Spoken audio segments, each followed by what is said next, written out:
Hello and welcome to this episode of the Diverge podcast, brought to you by Squirt Cycling Products. Today was stage one of the 2026 Absa Cape Epic, and it was packed with drama, punctures, crashes, time losses, missed bottles, and a massive chase back from Matt Beers and Tristan Nortje to, completely eliminate any time losses. While in the women's race, Candice, Lill and Alessandra Keller powered to their second stage win of the race to increase their GC lead by 1 minute and 36 seconds. Stage one featured a pretty long and really tough 90-kilometer route around Montague, over 2,000 meters of climbing, and it was rocky, it was dusty, it was hot, it was a proper first marathon stage of a Cape Epic. The women's race, they started at a satellite point at Water Point 1, essentially, and they had a 66-kilometer stage, which led to pretty aggressive racing. Started with a climb, and the top three teams got away on that climb, with the She Sends Foundation team of Courtney and Greta Seiwald setting the pace early on. Buff BH, Efficient Infinity's Rosa van Doorn and Vera were with them, as were the race leaders Thomas Maxton, Sabi's, Candice, Lill and Alessandra Keller. Once van Doorn and Rosa dropped off, Lill and Keller sort of bided their time a little bit, then went to the front, exerted the pressure, and managed to snap the elastic. What we didn't know at the time watching it was that Courtney and Greta Seiwald's Sonia had missed the first feed zone, the first pro rider feed zone. And so they were riding without bottles at that point, and then missed a second feed zone as well. Ended up doing pretty much 30 Ks with no fluid. The situation was so bad that once BH Efficient Infiniti caught the She Sends Foundation team, Courtney actually asked Vera for a bottle, which understandably led to an attack, as you'll hear from Vera. And then the Buff BH team went off in pursuit of Candice, Lill and Alessandra Keller. They were not able to catch them. Though they did bring back the time a little bit over the last 10 kilometers or so. And at the last feed zone, Courtney and Greta Seiwald managed to get a bottle there. And then Greta in particular felt a lot better. She had been struggling quite badly. I think she was the first one to run out. It seems like she was the first one to run out of fluid. And after that, they sort of came back to themselves a little bit, but still ceded 2 minutes to the women in the orange jerseys. And I think when you look at the performance that the Thomas Maxton Sabi team put in, you'd have to say it was very calculated, very considered, and a very mature ride. They attacked early on, they got away, and then they paced their efforts superbly. Second across the line on stage one, behind the winners who extended their overall lead, was the Buff BH Efficient Infiniti team. Van Doorn and Rosa conceded another minute and a half to Candice, Lill and Alessandra Keller, while Courtney and Greta Seiwald conceded 2 minutes. Behind them, Margot Moschetti and Claudia Peretti were fourth on the day, and the two Haleys, Haley Preen and Haley Smith, were fifth. Sam Saunders and Bianca Hall were the first All-African team over the line. They were seventh on the day, behind Topado Kendra Factory Racing. And but further down, the battle between Fortress Toyota and Pertec Collard has sharpened up a little bit. Kelsey van Square, Andre Greef up against Isla Stowe and Cherise Willett. And there's not a lot in it between those two teams, and they are 11th and 12th on the general classification. it's getting pretty tight there between them, and it's going to be exciting to watch. Going forward in the women's race, tomorrow, stage 2 is an 80-kilometer stage. Those extra 14 kilometers you feel is probably going to play into Van Doorn and Rosa's hands, if anyone's. And they were pretty bullish after the stage as well. Looking forward to a bigger day, a longer day. A day where the war of attrition starts to tell on their rivals. I think the women's race is going to get very exciting as we get into the later stages of the week, because even though She Sends has conceded some time, they are also pretty positive, and I think they will get stronger as the week goes on. There's obviously, being a massive Candice Lill fan, got to think that she will get stronger as well, or maintain the advantage that she has over her rivals. But mountain biking is an unpredictable sport, and it is definitely a long way from one, and lots of racing still to be done. Vera, the a little bit shorter stages, and then starting with that climb right off the bat this morning, it really separated the women's race very, very quickly, and it made it definitely more selective, and it looks like it made it a lot tougher.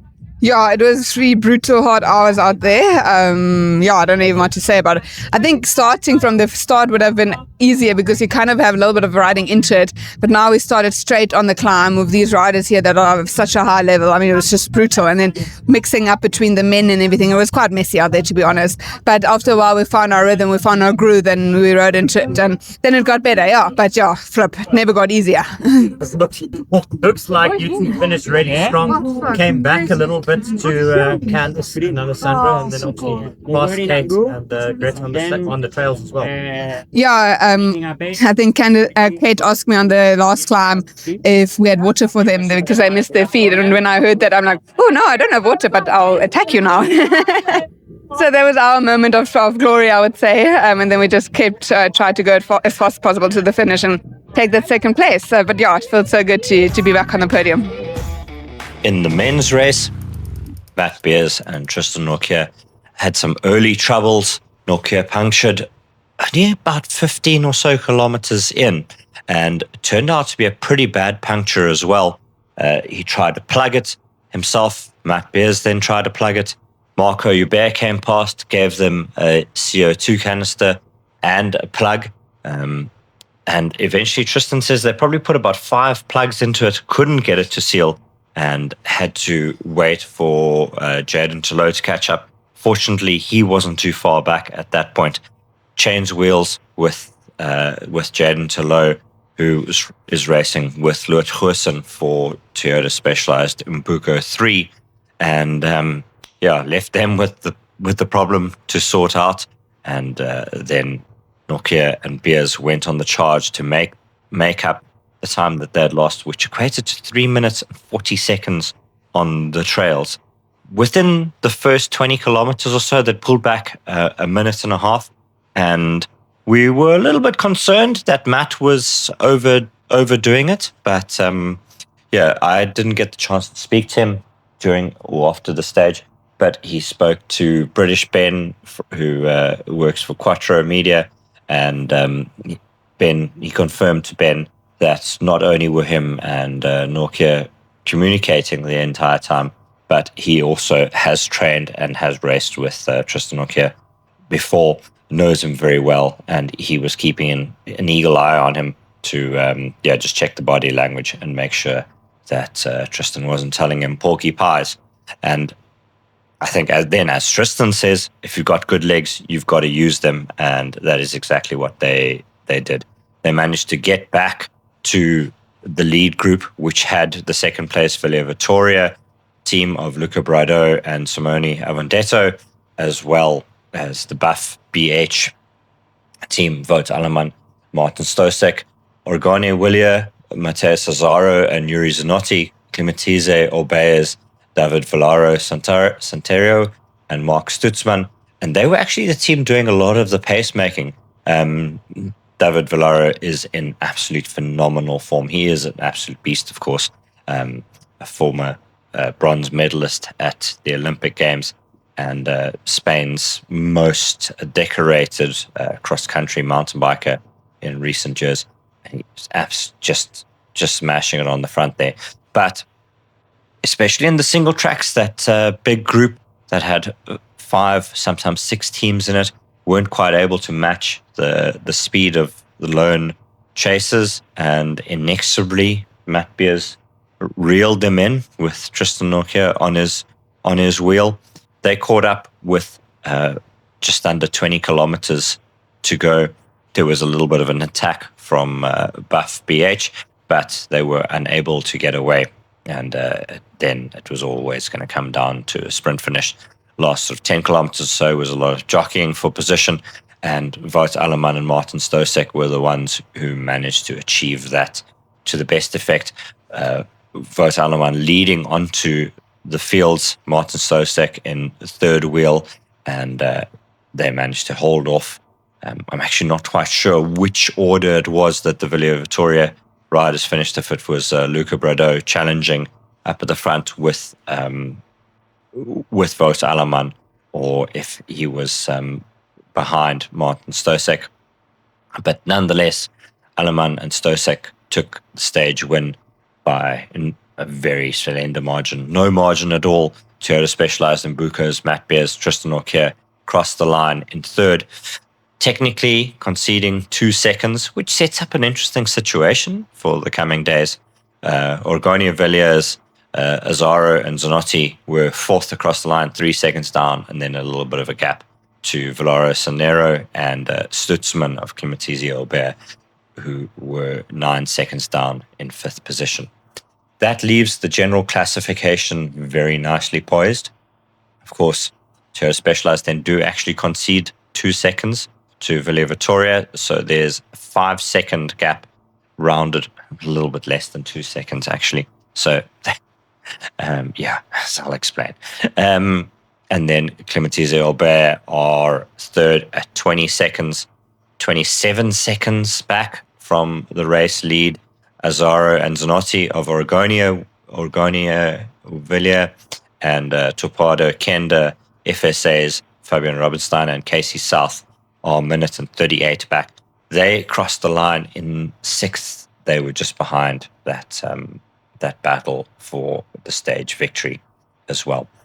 The interesting thing that we could have later on this week is, because unlike in road racing at the Absa Cape Epic, the stage times are rounded.